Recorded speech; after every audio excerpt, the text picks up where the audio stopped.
Well, good evening and welcome to the Leadership Edge podcast. I'm your host, Dr. P. Ronald Wilder.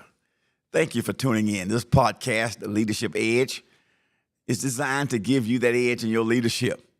And so I trust that we'll be able to speak something or say something in this next few minutes that we are together that will help you in your leadership journey, growth, and development. We are all things leadership. That's what we talk about here. And we don't claim to know everything, but we do know a lot of things. And so what we know, we'll share. Jesus said, freely you have received, freely you give. And so thank you for tuning in. Now, before we get into our lesson tonight, do me a couple of favors. Number one, take your cell phone. You're watching me on BG TV Studios, probably their Facebook page or their YouTube. Go ahead and hit the share button on Facebook. Share this stream. Hit the like or the follow to follow BGT Studios. You're on YouTube, hit that subscribe button and subscribe, amen, to BGTV Studios YouTube channel.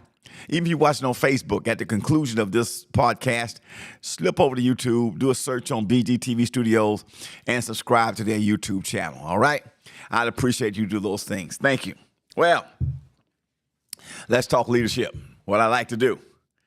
You know, what I want to talk to you about today, and we're going to be on this for a few weeks. I like this subject matter.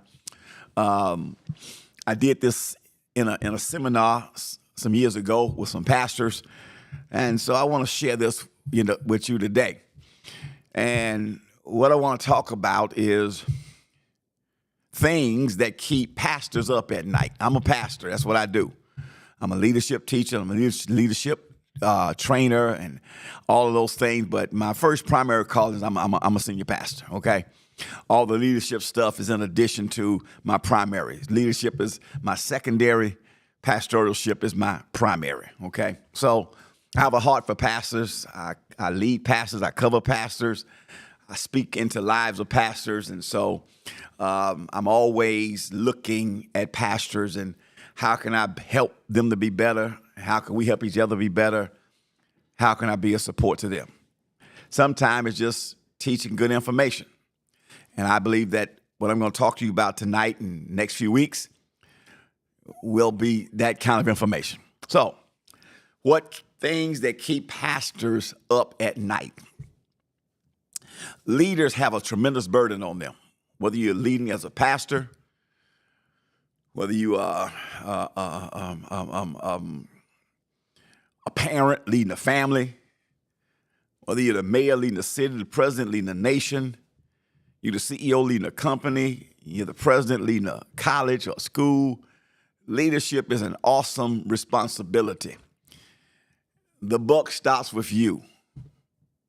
Things move and things shake and things happen because of you, okay? And as a leader, there are certain things that burden us, that certain things that just touch our hearts and move us at every level, You know, just a few minutes ago, as I was giving my subject to the technician here in the studio, we got to talking, and he's a youth leader. He was recently asked what is something to keep him up at night. Is it just ironic that I'm talking about this and he was asked this question?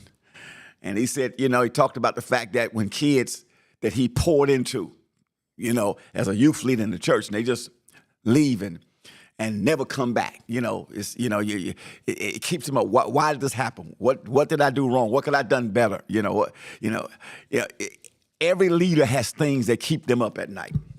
If you're the president of the United States, you probably burden up at night when things happen in your nation, when your people are suffering. Maybe looking now at high prices and people juggling to try to survive, making life decisions at the grocery store, food or gas, can't do both. What do I do? That keeps a man up at night. That will keep a president up at night because every leader wants the people under authority to do well. If you're the mayor of Birmingham, Mayor Randall Wolfen, who I consider who's a personal friend of mine, appreciate him and love him a lot. Haven't talked to him about this, but I guarantee you, having watched him on television recently, if you would ask him what keeps you up at night, He would probably say, watching mothers crying and weeping over their sons dying in the streets. I'm up at night because of all the senseless killing going on in the confines of the city that I reside over. Not saying that it's his fault, but it happens in his jurisdiction. That would keep him up at night. Every leader has things that keep them up at night. So pastors have certain things. I want to outline. I'm a pastor. I've lived this. I know this. And so I can speak about these things from a place of experience. I'm not talking about nothing I heard or somebody told me. I'm telling you what I know by experience as being a senior pastor, having done this since I was 20 years old, okay? Having done this since I was 20 years old. So, as a matter of fact, I started my first pastoralship in October of 1980.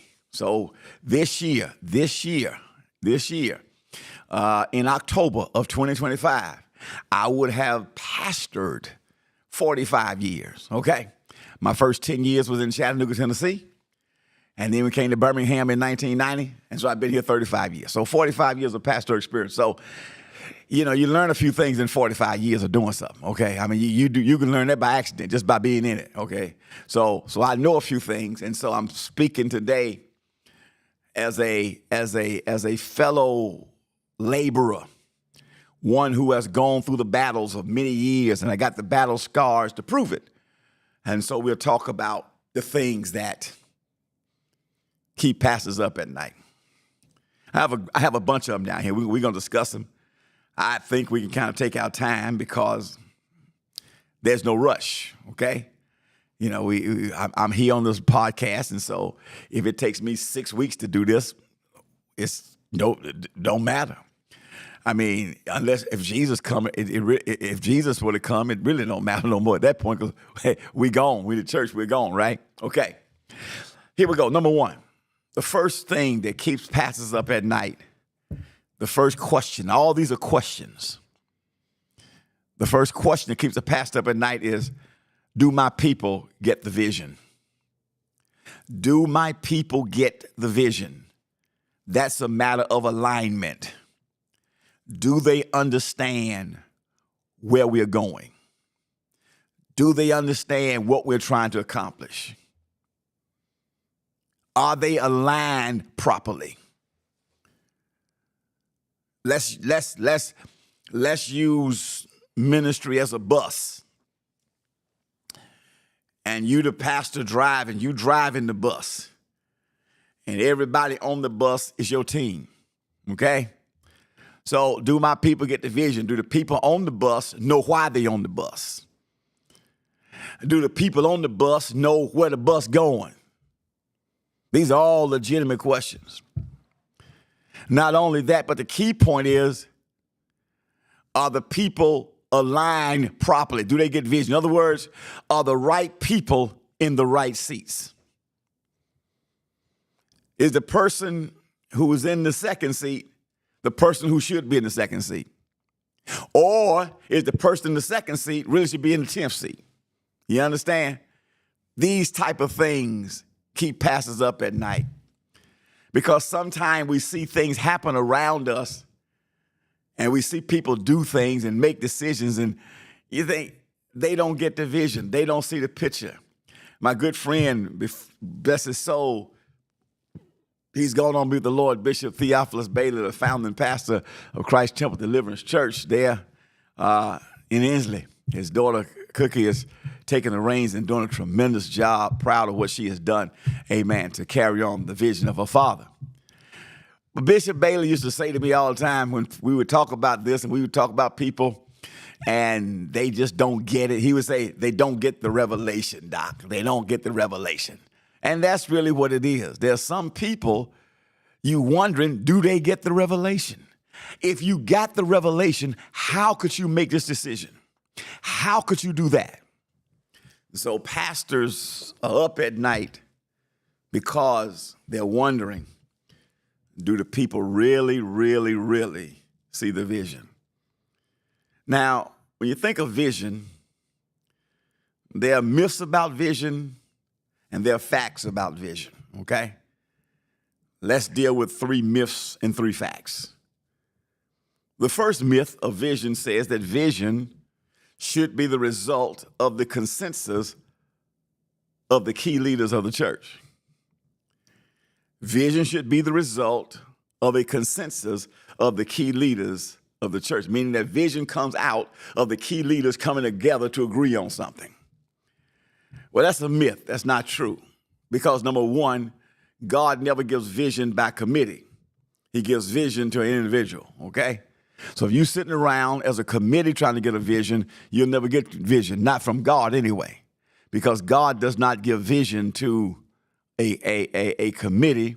He gives vision to a leader, all right? If I were to hire somebody in my church to go over a specific ministry, let's even say a youth leader, okay, youth pastor. The first thing I'm going to ask him is, what's your vision for the youth of the church? Okay? I want his vision. He's going to be the one running it. I want his vision. Okay? I don't want a vision of, well, I'm going to get together with the key leaders of the youth and see what they want to do. No, that's not how vision comes. Vision comes from an individual. Okay? So it's my job as a leader not to get with people and come up with a vision. It's to get a vision and then bring the people together. So the myth is that vision is a consensus. The fact is, vision is not the result of consensus. It results in consensus, okay?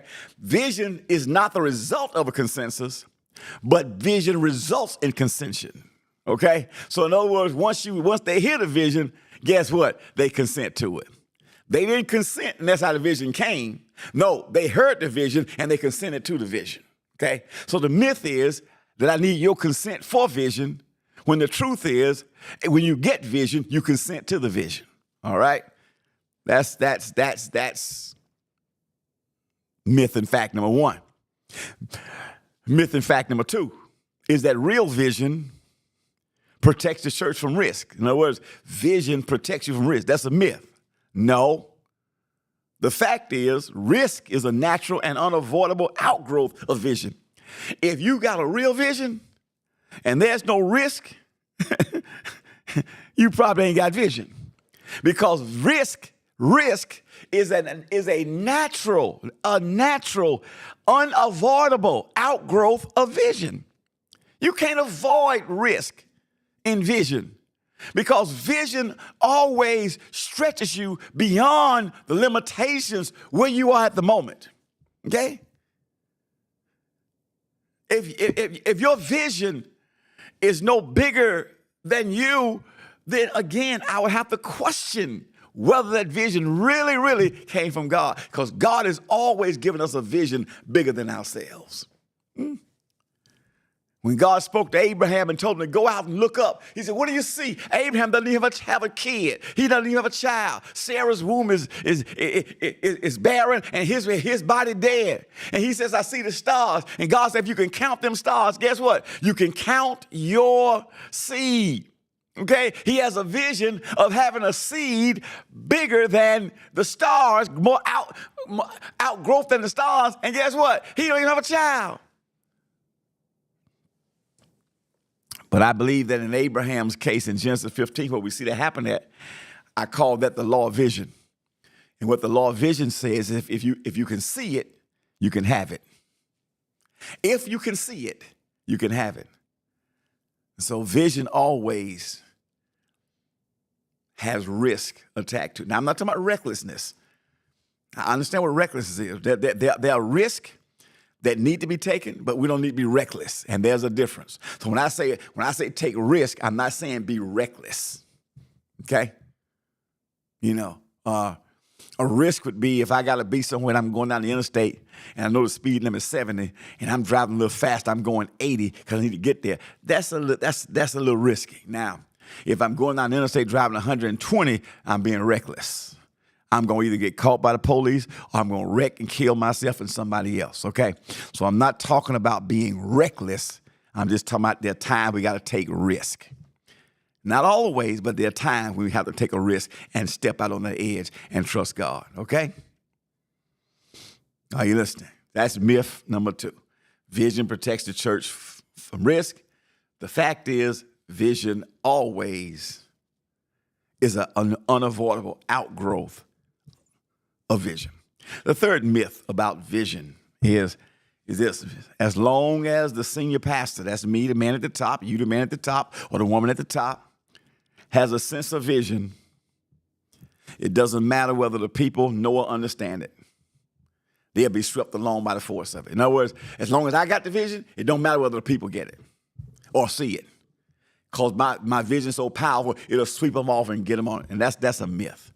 The fact is, vision has no force, no power, or no impact unless that vision goes from the visionary to the visionless. In other words, my vision has no power, no impact, or no force until it goes from me to the rest of the people on the bus, okay? Because it's their job, it's my job, according to Habakkuk, to write the vision, but it's their job to do what? Run with the vision. And they can't run with what they don't see.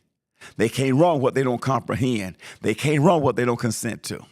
So vision has no power until it is transferred from me to them, all right? So the first thing that keeps pastors up at night is, do they get the vision? Second thing, it's probably false we're going to get today. The second thing is, are we getting things done? That's implementation and execution. It keeps me, are we really getting things done? Are we making progress? Now, ideas are easy. They come a dime a dozen. There's no shortage of ideas. I sit down with my team sometime and we come up with all kind of stuff. That's the easy part. It's the execution that separates the sheep from the goat, okay? It's the execution. Can we execute? Just like the Super Bowl was played a week ago. The Eagles and the Chiefs. These are high-level, skilled, professional teams. They both came into that game with plans and ideas. Like I told my son Nathan, I said, I guarantee you that the Philadelphia Eagles have watched the previous Super Bowl. As I told them this going to the Super Bowl, that when they lost to the Eagles, they probably had people watch that Super Bowl 100 times. They probably watched every game the Chiefs have played this season and last season. They're looking for tendencies. They're looking for little edges they can get, what they do with formations. And the Chiefs have done the same thing to the Eagles. So they have both studied each other hundreds and hundreds of hours. Hundreds of manpower hours have gone into studying and dissect. And so they both come into the Super Bowl with a plan and ideas. Okay? But the team that wins is the team that executes. And in this case, it was the Philadelphia Eagles. They executed at a high level. They disarmed everything that Kansas City wanted to do. Kansas City, the two-time defending champions. Many people thought they would three-peat. The ideas were good, but the implementation was weak. So it's easy to get plans, but if you can't execute them, your plans are nothing but good stuff written on paper. Okay? So this keeps us up at night. Are we getting things done? Are we executing our plans? What is execution, P. Ronald?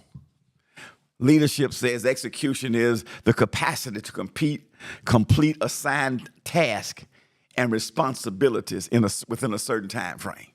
That's execution. Again, it's the capacity to complete assigned tasks and responsibilities within a certain time frame. That's execution. How do we execute? What makes execution possible? It's only possible when the heart and the soul of the leader and the leadership team is immersed in the organization. In other words, you got to be made a commitment to, you got to be locked into the organization. You're not just a straggler on the outside. You're not just somebody riding along for what you can get for the connections. No, you are engrafted. You are committed. You are engraved in that organization. Okay? You carry the burden. You feel the pain. You feel responsibility for the success or failure of it. When you are immersed like that, the leader and the leadership team, then execution will take place. All right? Execution takes place when the right people are focusing on the right details. In other words, we got the right people in the right seats on that bus. We talked about that bus a little earlier. The worst thing that can happen is you got the wrong people in the wrong places on that bus. And part of leadership decision of getting things done is sometimes you have to shift people around on the bus. You have to shift them around. Now, the worst part about church life, when you have to start shifting people, is that what you run into, especially in the African American church. Can't speak for other cultures, but I'm telling you about the African American church. Because people in the African American church, whatever position they have, they somehow take ownership of it as though they own it and possess it and it's theirs. And so when you have to relieve them and move them to something else, they get territorial and take personally the fact that you move them. Not understanding that there's somebody now on the team who can do better than you can at that place. Don't mean you're a bad person. Don't mean you're not a help for the team. It just simply means it's like a sports team, okay? You know, if you're a 30-year-old running back, guess what that means? You done took a lot of hits. You done took a lot of hits over your 10-year career. Now we got a young, fresh 22-year-old guy straight out of college. He's a horse. Why not put him into place and let you do something else? You still on the team, but he got more strength now. He's more talented now. But he gets mad and says, "Nah, I can't be the feature back." But you're no longer in your prime. And so people do that in the church. I've seen this at my church. I've talked to others at their church. They possess it and get territorial, and then they fight the person who comes in to take that place. But as a leader, you have to have the right people on the bus in the right seats for execution to happen, to get things done. Okay? As a matter of fact, the truth of the matter is leadership without the discipline of execution is ineffective and incomplete. Okay? Leadership will never happen. You got to have the discipline of execution. That we're going to execute this game plan. We're going to make this happen. Execution must be a core value or a core element of the organization's culture or your church's culture. In other words, it's got to be a part of the church culture that we don't just plan, we don't just write our ideas, but we write them out and we make them happen. We implement them through execution. Execution is a part of our culture. If you're not executing the plan, then you're not good for the team. And those are decisions. I talked about decisions last week that leadership have to make. Sometimes leaders have to make, and they have to move certain people to certain places on the bus. Here's another reality of that. Sometimes when people get shifted on the bus, you want to keep them on the bus, but they make the decision, I don't want to be on the bus anymore. You got to stop and let them off. Always remember when you let one person off, another's coming on. It's like that. It's like a school bus. People getting off, people getting on. The key element is to make sure more people getting on than them that's getting off. Those are the realities of what we do, okay? So those are some of the things that keep leaders up at night. Again, number one was, do the people get the vision? It's alignment. And number two, are we getting things done? All right? Listen, my time is up. Hope you enjoyed this. Hope you wrote some things in the comments. We'll pick back up on here on next week. All right, on our next podcast. Now listen, stop by my website, www.pronaldwilder.com. It's going to pop on the screen for you there. You'll see it. You can go there and you'll see my book, The ABCs of Leadership. You can purchase that book there. It'll help you. If you want a signed copy, so shoot me an email. We'll get you a signed copy. All right. Now, also remember that on the website also you can, there's a link there where you can go back and listen to all my podcasts on BGTV Studios. Go to the shop page, look at my leadership teachings there, order some. The Best Buy is the bundle package there. All of my leadership teachings on this one bundle. It's about a third of what the cost if you would divide all of those together, okay? But every leadership teaching I have is on this here jump bundle pack, so it's on my website. That's your best buy for the value for the money that you'll pay. Now, God bless you. Listen, I also want to remind you, BGTV Studios, this is a great platform that God has raised up. It's given a lot of voices the ability to speak and be heard. But we need supporters. BGTV Studios functions strictly on the faith, believing in God, and by the support of God's people.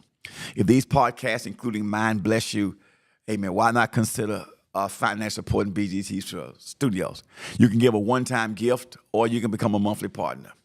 The ways to give are on the screen for you, online, bgtvstudios.com, or you can text any amount to 8484321.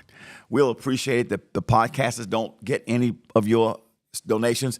100% goes to the running of the station.